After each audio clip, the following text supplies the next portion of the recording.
Want to speak real Spanish from your first lesson? Sign up for your free lifetime account at SpanishPod101.com.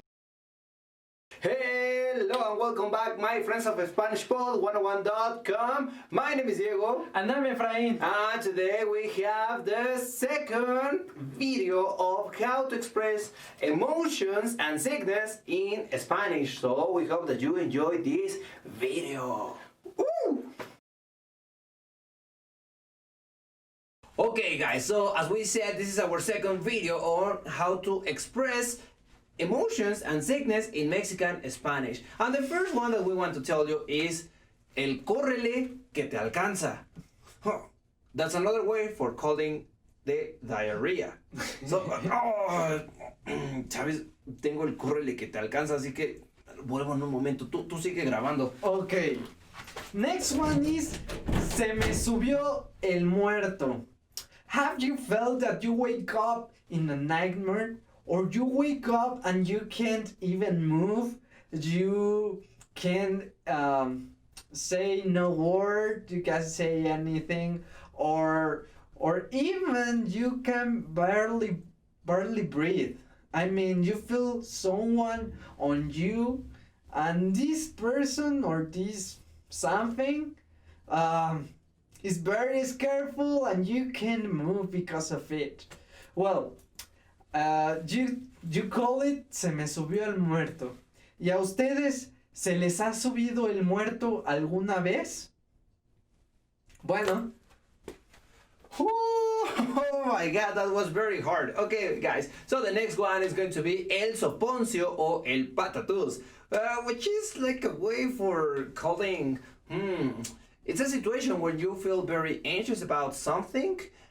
Because maybe you got scared for something, and you feel like a mix of emotions within you that enables you to even move or articulate a word, right? So, for example, Efra, el otro día recibí una llamada y me dijeron, hey, tenemos secuestrado a tu hijo, y me dio el patatús. Pero después recordé, hey, yo no tengo hijo. Okay, a similar one is me va a dar algo. Have you felt like overwhelmed or when you feel hit because of work or because of a shameful situation? Or maybe you get some bad news and you get sick of it. This expression comes when you feel really nervous about something. For example, Diego, me está buscando mi jefe. Creo que fue porque no entregué el informe. Me va a dar algo. Tranquilo. Échame aire. Very nice. Now the next one is one that I like a lot, and it's estar enculado. And in Mexico we have a huge difference between estar enamorado, to be in love, and estar enculado, which is, I don't really know how to translate this, but let me explain that to you. So, estar enculado in Mexico means to be very attracted to someone or to be kind of in love with someone. Obsessed. Like obsessed rather with someone, but you know, like in a sexual way, not in a romantic way, like, oh, I want to give you flowers and send you letters, but rather like, I want to give you a booty call. Yeah. So that's estar enculado with someone. Okay, the next one is estar agüitado. And you say this when when someone feels depressed, when someone is sad, or when someone is heartless. Heartless? Like disheartened? Disheartened, yeah, that one. Sorry. Or even when someone gets angry, you can use it, okay? Let's see an example. Oye, Diego, ¿te agüitaste de la broma que hice el otro día con tu familia? Quiero decir, ¿te enojaste por esa broma? Realmente sí. ¿No, en serio? Sí. Lo siento. Okay, but another one is, bro, estoy agüitado. Acabo de perder todo mi dinero y no sé dónde lo dejé. Está arriba de mi cuarto. Ok. Ya no estés agüitado. Okay, guys. So now the last one. Be careful, beware, because this is not really family friendly. So if you are under 18 years, please leave this video right now. Okay, now that you are over 18 years old, let me tell you that in Mexico, when we want to convey that someone is enojado, angry, we will say three things, three very common things. And we say, estar encabronado, estar emputado, or estar enchilado. Yeah. These three are synonyms for conveying I'm angry. Like, Ebra, estoy emputado. ¿Por qué? Porque quería grabar muchos videos el día de hoy y solo pudimos grabar uno. Cierto. Now, we will play one sketch and we will use this expression and words that we saw in this video, okay? And check them and see if you can understand them all. Okay, let's go. Let's play it.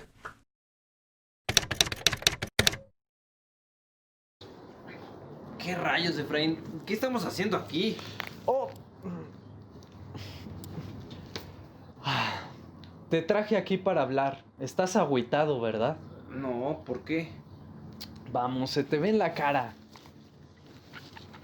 Bueno, a decir verdad, anoche se me subió el muerto. No te pases, es la sensación más horrible que puedas sentir.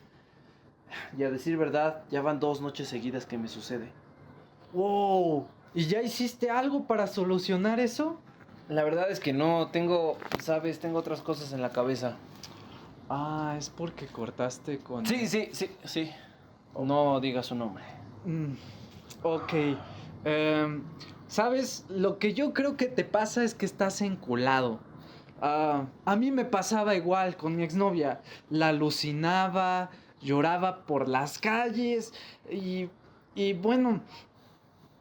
No manches, yo creí que ya me estaba dando el soponcio. ¿Y luego?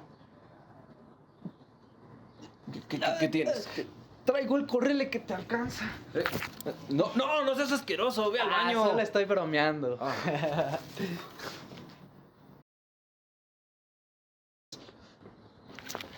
Listo, ya regresé. Finalmente. Oye, no manches, ¿ya viste la nueva serie?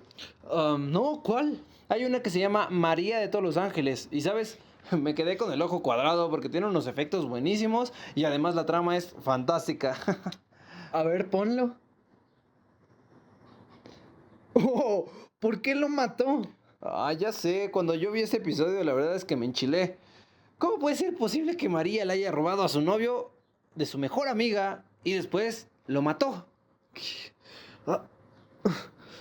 Ay, no me va a dar algo. Ya sé. Está muy fuerte. Lo sé. That's it for today, friends of SpanishPod101.com. Thank you for watching us. Please write us and leave us your comments down below. We will read them. And please share this video with other learners and make this video viral, please. Yeah, sure, why not? Okay, so hopefully we will see you in our next video, guys. Hasta luego. Hello there, friends from SpanishPod101.com. My name is Diego. And I'm Efraín. Yeah, and today we're going to talk about tongue twisters. So we hope that you have a lot of fun because, of course, we will have it. So enjoy the video. So a tongue twister is a phrase that is designed to be difficult to articulate properly. Therefore, saying tongue twisters help you improve your diction. Now, in this video, we're going to show you 7 that are going to be from the easiest to the hardest. And these tongue twisters are used all over Latin America, and some of them are entirely Mexican. So the challenge for you guys is this. Try to pronounce these tongue twisters with the same pace and rhythm than us. So let's start with the first one. Okay, the first one is ¿Cómo quieres que te quiera si el que te quiere no te quiere como yo te quiero? Okay, ahora rápido. ¿Cómo quieres que te quiera si el que te quiere no te quiere como yo te quiero? Good. The second one. Me trajo tajo 3 trajes, 3 trajes me trajo tajo. Me trajo tajo 3 trajes, 3 trajes. Me trajo maldición. Me trajo tajo 3 trajes, 3 trajes, me trajo tajo. ¡Ah! Eso. Ok. El siguiente. R con R guitarra. Ay, no, perdón. R con R guitarra. R con R carril. Rápido ruedan los carros. Rápido el ferrocarril. Let's say it fast. R con R guitarra. R con R carril. Rápido ruedan los carros. Rápido el ferrocarril. Sí. Bien. Ahora vamos con trabalenguas más difíciles. La araña con maña amaña la laña. La araña con maña teje la telaraña. La araña con maña es una tacaña.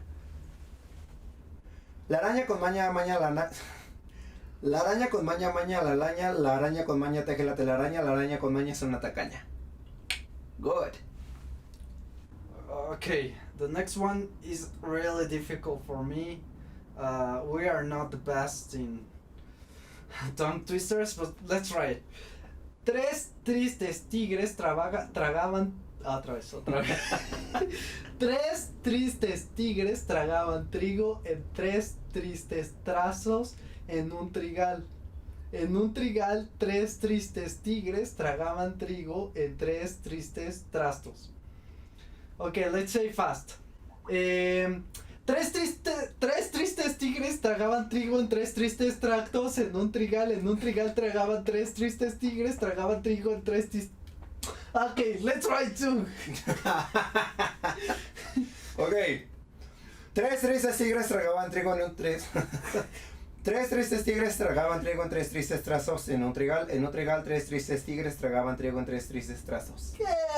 Okay, let's go to the next one. Okay, the next one. Este es difícil para mí.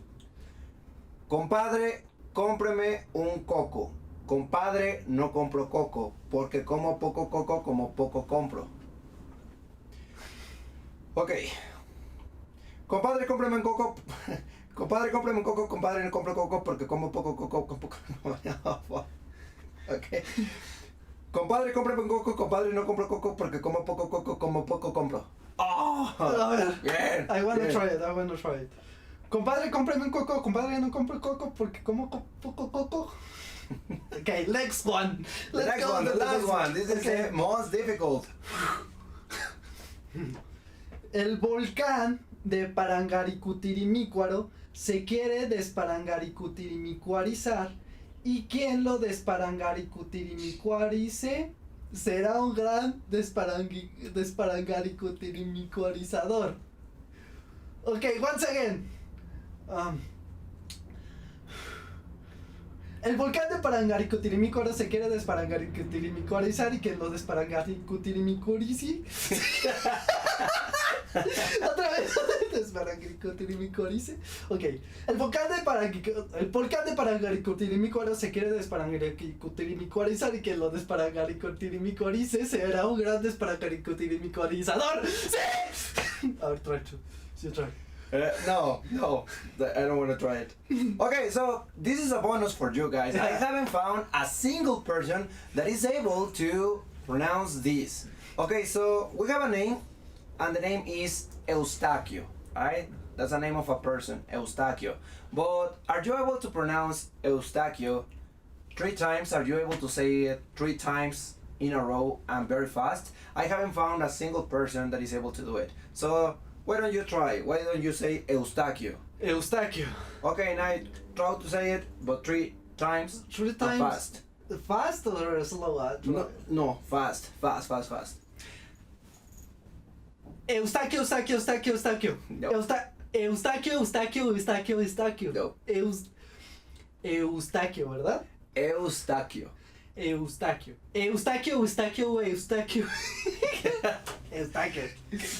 Hopefully, guys, you can do this. If so, please let us know in the comment section.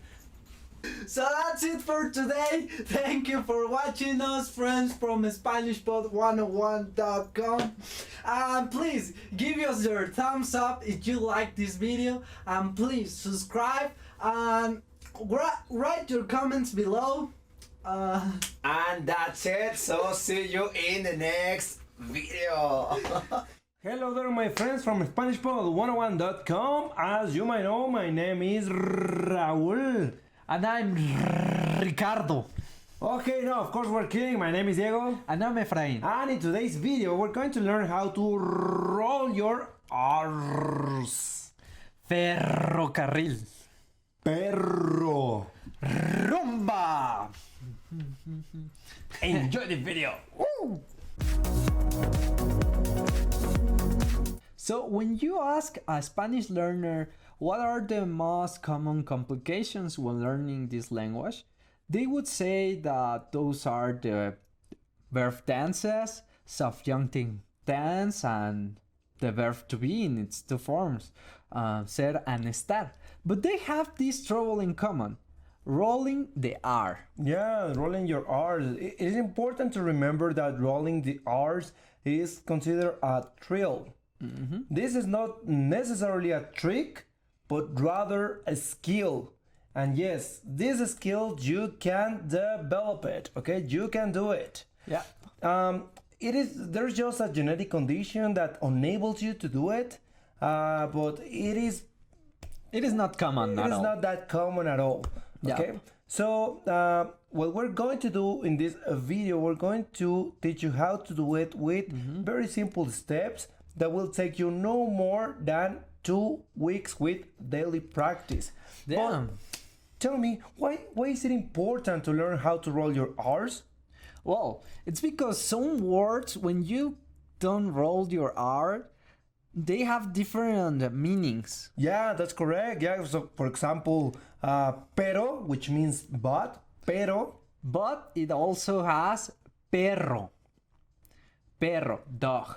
Yeah, very good. Or for example, we have para, which means for. Or parra, which is grapevine. Yeah, very good. Okay. Or for example, we have caro, expensive. Once again, caro. And you have carro, car. Yeah, very good. Finally, we have, for example, moro, which is moor. Or morro, which is Mexican Spanish, means guy. Yeah, exactly. So that's why it is important to know how to roll your R's. Yeah. First step, you need to be conscious about how your mouth and your tongue work. For that, we will do a very quick exercise. And the exercise is the following. Imagine that you have some butter or marmalade stuck in your palate. The palate obviously is the upper part of your mouth, inside your mouth, here. Imagine that you have some marmalade or butter stuck there. And what you're going to do is you're going to try to scrape it with your tongue, okay? By moving back and forth. This is important so you can get to know that your palate has two parts. A soft part in the back of your mouth, inside, and a rock part in the front. The rock part is what we call the alveolar ring, and this part is important for rolling your R's. Basically, we can say that the alveolar ring is just behind your front teeth. So your front teeth, the alveolar ring is right here. It's a rock part. Yeah. So the second exercise is knowing that you can do a lip trill, okay? And you can achieve this sound through repeating or imitating the sound of an engine, like, or even when you are cold. Okay. Yeah, this is important so you can visualize how the trill works. And the same movement that your lips make is by blowing out, but keeping a very small gap in your lips. Yep. This is what will make this sound. So you're blowing, but if you close your lips, little by little, eventually this trill will be. So Will come out. will come out. Very good. So this is the same movement that your tongue will make inside your mouth as long as it is in the alveolar ring, and this is the basis of rolling your R's. Very good. Now that you have mastered the lip trill, we can proceed to the next step. So this step is, believe it or not, just making the sound shh. Oh yes. Shh. Like when you are in a cinema, or in a library and someone is talking, what do? Shh. So obviously you know how to make this sound, but the importance is not just to make this sound, but rather to try to stop this sound with your tongue. That is putting your tongue in behind your front teeth in the alveolar ring and try to stop it. Eventually, and with practice, your tongue will start to vibrate. So let's try it.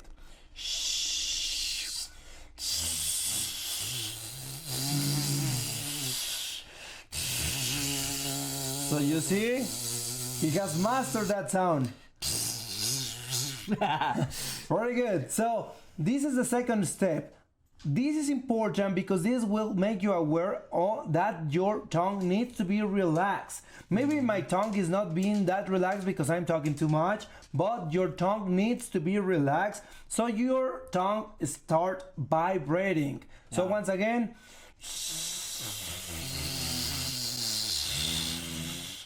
very good, guys. So now that you have mastered this, we can proceed to the following step. And what's the following step? You didn't tell me, man. Gee. So you have to keep in mind these three things for doing this exercise. The amount of airflow, and the second one is the gap of air. This gap between the tip of your tongue and the palate. And the third one is how relaxed your tongue is, which is really important to get that vibration, okay? So, very good. Now that your tongue is already vibrating, it could sound more like a jackhammer in a construction or a chainsaw. But you are really close now to the tongue trill, a useful tongue trill for your R's in Spanish. Yeah, which is called the alveolar tongue trill. Yep. Now, we have reached the point where we can get the trill that makes the rolled R's. Okay. This is a little bit different than the closed trill, which we learned before. But in this case, your mouth will be more open and the tip of your tongue must approach the roof of your mouth. It's a little bit more difficult, but here's how we can do it. Exactly. So once again, the tip of your tongue must touch the alveolar ring. Once again, that is right behind your teeth. And your tongue needs to have like a new shape. Okay, a new shape where the tip touches slightly just your ring, alveolar ring. Now your mouth in this case should be slightly open. That is like this. If you don't know where to place your tongue, it's the same as when you say the English word tea. Once again, so in this case, what we're going to do is the same what you did with the sh sound. So the first thing is that you need to blow out some air, not too much, not too little, but enough to vibrate your tongue once again. However, this might not be easy at first. Why? Because you need to have the U shape. You need to have your tongue relaxed. Okay? So I will try to do it. So please look very closely. T.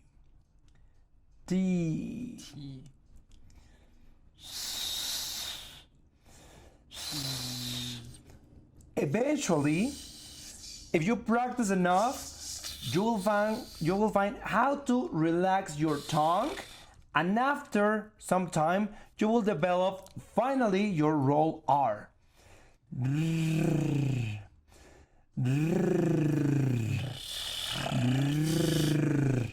There you have it. Once again, the sh sound or the closed trill, the alveolar sound,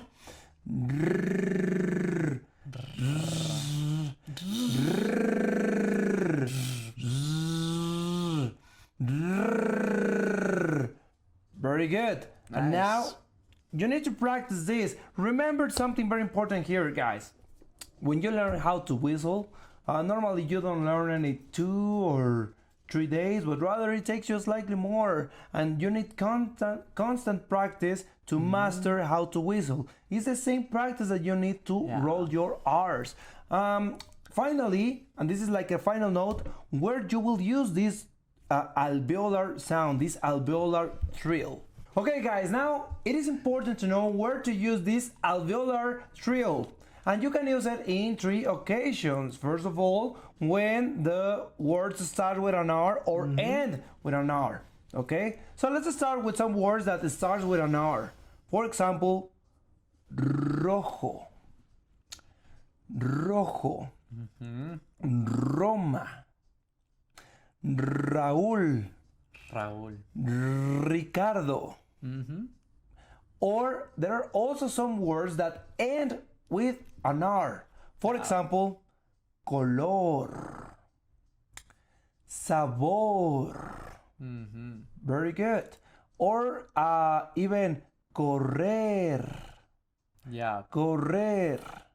Now, obviously here, I'm kind of exaggerating this sound, but even if I do it in a normal pace, you will see how I need to roll my R's. Roma, Ricardo, rojo, sabor, color. Very good. Correr. Okay, so the alveolar trill is also very useful when you see a double R. He used this example, correr, correr, correr, which also has a double R. But we also have this word, ferrocarril. Can you pronounce it? Ferrocarril. Or the single word, carril. Carril. Or the word correr conjugated in first person, corro. Corro. Very good. That's it for today, my friends of SpanishPod101.com. I hope that you have enjoyed this video. Give us your thumbs up. Share this video with other learners that want to pronounce the R. Okay? And click on the notifications. Subscribe to this channel. See you in our next video. Hasta luego. Nuestro amor es imposible. Nunca podrá ser. No me digas eso, Federico Armando Martínez Arteaga. Okay, my friends from SpanishPod101.com. As you know, my real name is Diego. And I'm Efraín. And today in this video we're going to check some Mexican telenovela phrases that you should know. So, enjoy the video. Woo! You may love them or you may hate them. Or you may love them and hate them at once. But at least everyone, not in the world, but everyone that we know have seen at least one episode of a Mexican telenovela. For example, María la del Barrio, when it was first released, it was known in at least 120 countries around the world. Yeah, that's right. So, in this video we're going to cover some expressions that are at the same time cheesy, but also kind of entertaining. So you will feel like the sensation that you're watching a telenovela, So let's start with the first one. Acepto casarme contigo, aunque no te amo. I will marry you, even though I don't love you. And of course, you will say this to someone who you need to marry, but you don't necessarily love him or love her. Me las vas a pagar, Ernesto García de Fernando Lorca. You are going to pay this, Armando Ernesto García Lorca. You changed the name there. It doesn't matter, he's going to pay anyway. Anyways. No. No, por favor, no me haga daño. No, please, don't hurt me. And of course you say this to someone who wants to hurt you. And you don't want to be hurt, of course.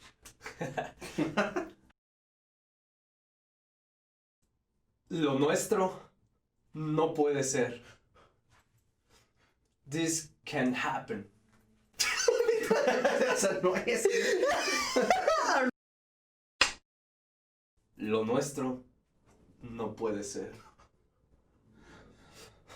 Our love could never be. And you say this when you don't like a person and you don't want to hurt his or her Feelings. her feelings. Yeah. Me voy a vengar, Pablo, por lo que le hiciste a mi hermana. I'm going to take revenge, Pablo, for what you did to my sister. And of course you will say this when you want to take revenge on someone, so it's pretty easy. Tú y yo somos primos. Esto es pecado. This is you and I are cousins. This is a sin. And of course you say this when you Have a forbidden love between two cousins. it happens. No, just kidding. Borra eso. Te vas a quemar en las llamas del infierno, José Manuel. You are going to burn in the flames of the hell. So sometimes in Mexican telenovelas, the more adjectives you use, the merrier. So it's not just born in hell, but born in the flames of hell. Wow. Si no eres mío, no serás de nadie. If you are not mine, you won't be anybody's. And you say this when you break up with someone or someone breaks up with you and you want to kill him or kill? No, of course not. No, you want to show that you can't be with someone else, or you don't want him or don't want her to be with someone else. of course this is a telenovelas line. We but would never use we it. will never use it. Well, no often. No, Not that often. not that often. Pero Carla Cecilia, te amo. No importa que esta es la segunda vez que te veo. Carla Cecilia, I love you. It doesn't matter that this is just the second time that I see you. So this is obviously a bit exaggerated because you cannot love someone in just 2 days, right? So, but anyways, in the telenovelas, it can happen because that's true love. Mm-hmm. Nuestro amor es imposible. Our love is impossible. And you say this when the parents of your girl doesn't want you to marry her. That happens. Or date her only, not just marry her. Diego, algún día encontraré el amor. Nunca me rendiré. Jamás te rindas. El amor puede estar a la vuelta de la esquina. Oh, sí. Okay, that's it for today, friends of SpanishPod101.com. If you like this video, please share it with other learners and give us your thumbs up. Write your comments down below. We will reply to them as soon as possible. and see you in the next video. See you Hasta guys. luego. Want to speed up your language learning? Take your very first lesson with us. You'll start speaking in minutes and master real conversations. Sign up for your free lifetime account. Just click the link in the description.